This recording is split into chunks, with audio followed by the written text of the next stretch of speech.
ये कहानी 1973 की है। मेरा नाम अंजलि था और मैं एक इंजीनियर थी जिसे एक सुनसान हवेली की जांच करने को भेजा गया था। उस घर में रहने वाले शर्मा परिवार ने शिकायत की थी कि यहाँ अजीब घटनाएं होती हैं।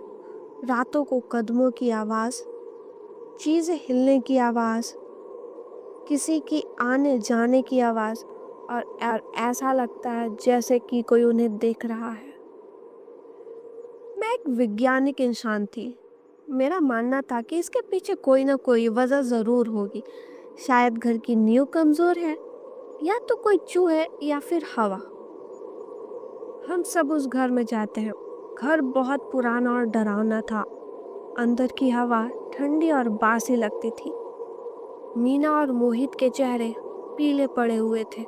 उनकी आंखों में डर साफ दिख रहा था।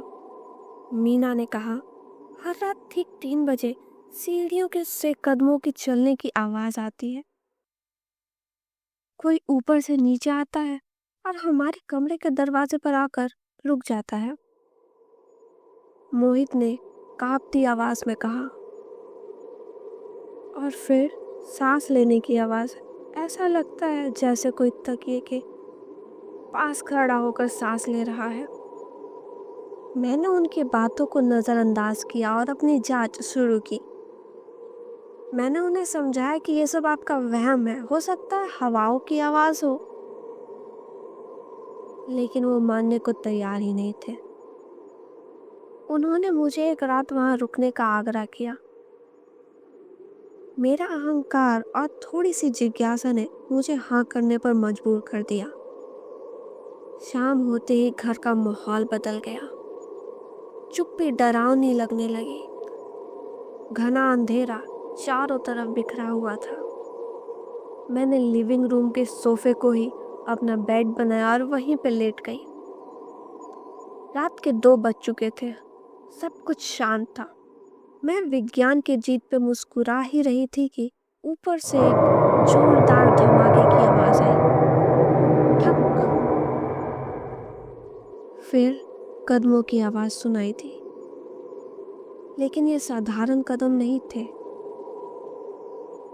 ये कदम बहुत ही भारी थे और हर कदम के साथ एक घसीटने की आवाज आ रही थी, जैसे कोई लंगड़ा कर चल रहा हो। वह आवाज ऊपर के बेडरूम से निकलकर सीढ़ियों तक पहुंच रही थी। चर घसीट करते हुए आगे बढ़ रही थी। मेरी सांसें तेज हो गई। यह कोई प्राकृतिक घटना नहीं थी। मैंने डरते हुए फोन उठाया और फ्लैश ऑन किया। मेरी आवाज कांप रही थी। कौन है वहाँ? जवाब में सीढ़ी से उतरती हुई वो आवाज और तेज हो गई। वह अब नीचे उतर चुकी थी और लिविंग रूम पे आ चुकी थी। टॉर्च की रोशनी भी वहाँ के अंधेरे को भेद नहीं पा रही थी। तभी मैंने वहाँ एक आवाज़ सुनी, एक घुर्राती लथपथ सी सांसों की आवाज़, ठीक मेरे कान के पास। कमरे का तापमान अचानक बर्फ जैसा ठंडा हो गया और फिर अंधेरे से एक आवाज़ उभरी, और वो आवाज़ हवा में नहीं, सीधा मेरे कानों पे जा रही थी और मेरी रीढ़ की हड्डियों को कपा रही थी। बाहर निकल जाओ, बाहर निकल जाओ। अंधेरे में एक आकृति उभरी, बिल्कुल काली। ना ही कोई चेहरा, ना ही कोई हाथ, ना ही कोई पैर।